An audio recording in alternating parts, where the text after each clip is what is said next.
নমস্কার বন্ধুরা, আমি সিয়ার রেসিপি সিয়ার চ্যানেলে আপনাদের অনেক অনেক স্বাগত জানিয়ে আমাদের আজকের মূল রেসিপিটি স্টার্ট করছি। আমাদের আজকের রেসিপিতে থাকছে একদম নিরামিষ পনির মশলা। এই নিরামিষ পনির মশলা বানানোর জন্য প্রতিটি স্টেপ যদি পরপর আপনারা অনুসরণ করেন তাহলে অবশ্যই আপনারাও ভালোভাবে পনির মশলাটা বানাতে পারবেন। পনির মশলার প্রধান উপাদান হচ্ছে পনির। তো আমরা পনিরটাকে প্রথমে ছোট ছোট করে কেটে নেব। দেখুন, সব পনির আমাদের কাটা হয়ে গেছে। আমি একটা সাইজ এরকম রেখেছি। এদিকে 2 ইঞ্চির মতো আদা ও 2টো কাঁচা লঙ্কা ভালো করে বেটে নেব।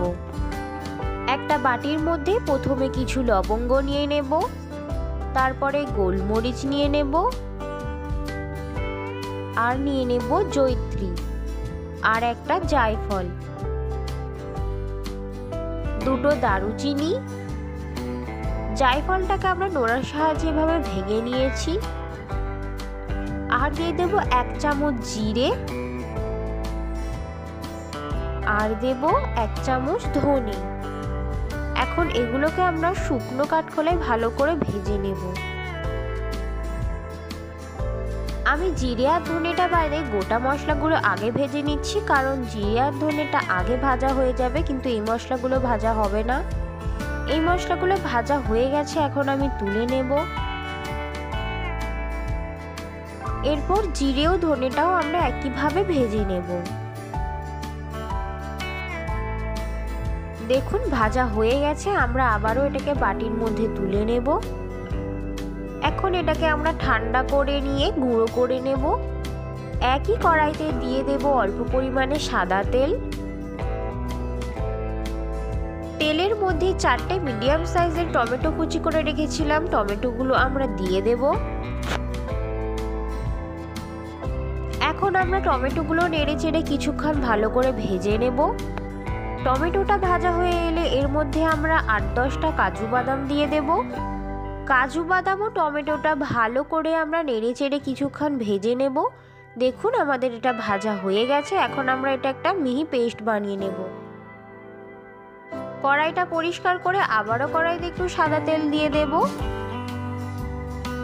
তার মধ্যে সামান্য পরিমাণে লবণ ও সামান্য পরিমাণে হলুদ গুঁড়ো দিয়ে দেব।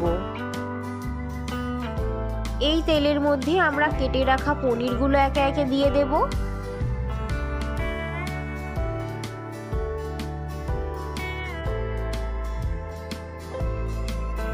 সব পনির দেয়া হয়ে গেলে আমরা নেড়ে চেড়ে ভালো করে পনিরগুলো ভেজে নেব। এখানে পনির বেশি ভাজার কোনো প্রয়োজন নেই, হালকা করে ভেজে নিলেই হবে।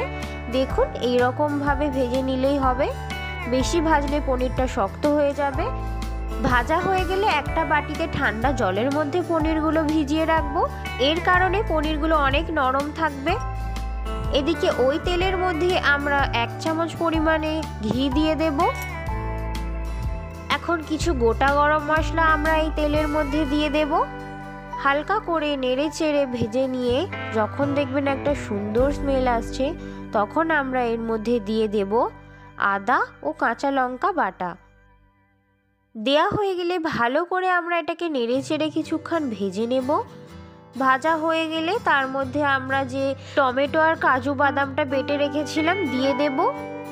এখন সমস্ত মশলা আমরা নেড়ে চেড়ে ভালো করে কষিয়ে নেব।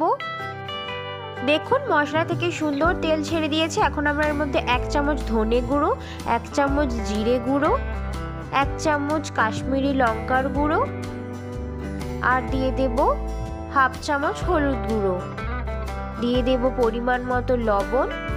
এখন সমস্ত মশলা নেড়ে চেড়ে আবারও ভালো করে কষিয়ে নেব। এখানে আমাদের একটা জিনিস লক্ষ্য রাখতে হবে, মশলাটা যেন নিচে থেকে পুড়ে না যায়, যেহেতু কাজু বাদাম দেয়া আছে, নিচে থেকে ধরে যেতে পারে। এদিকে আমরা একটা বাটির মধ্যে 2 চামচ টক দই নিয়ে নেব। টক দইটা ভালো করে ফেটিয়ে নেব। এখন মশলাটার মধ্যে আমরা টক দইটা দিয়ে দেব। আবারও ভালো করে নেড়ে চেড়ে সমস্ত মশলা একসাথে কষিয়ে নেব। টক দইটা দেওয়ার সময় বন্ধুরা গ্যাসের ফ্লেমটা অবশ্যই লো রাখবেন, না হলে দইটা কেটে যেতে পারে। টক দইয়ের টকটা ব্যালেন্স করার জন্য আমরা এর মধ্যে সামান্য পরিমাণে চিনিও দিয়ে দেব। 2-3 মিনিট ধরে ভালো করে মশলাটা কষানো হয়ে গেলে ভেজে রাখা পনিরগুলো আমরা এর মধ্যে দিয়ে দেব। মশলার সাথে পনিরগুলোকেও ভালো করে আমরা কষিয়ে নেব। পনিরকে বেশিক্ষণ রান্না করতে লাগে না, আমাদের মশলা রেডি মানে আমাদের পনির মশলা একদমই রেডি হয়ে গেছে।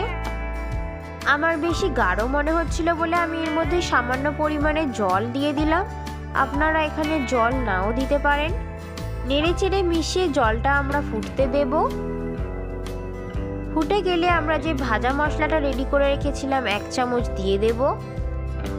এবার নেড়েচেড়ে মিশিয়ে নিলে আমাদের পনির মশলা একদম রেডি। এখন বন্ধুরা দেখতে কতটা লোভনীয় লাগছে, এখন আমি আপনাদের পরিবেশন করে দেখাই।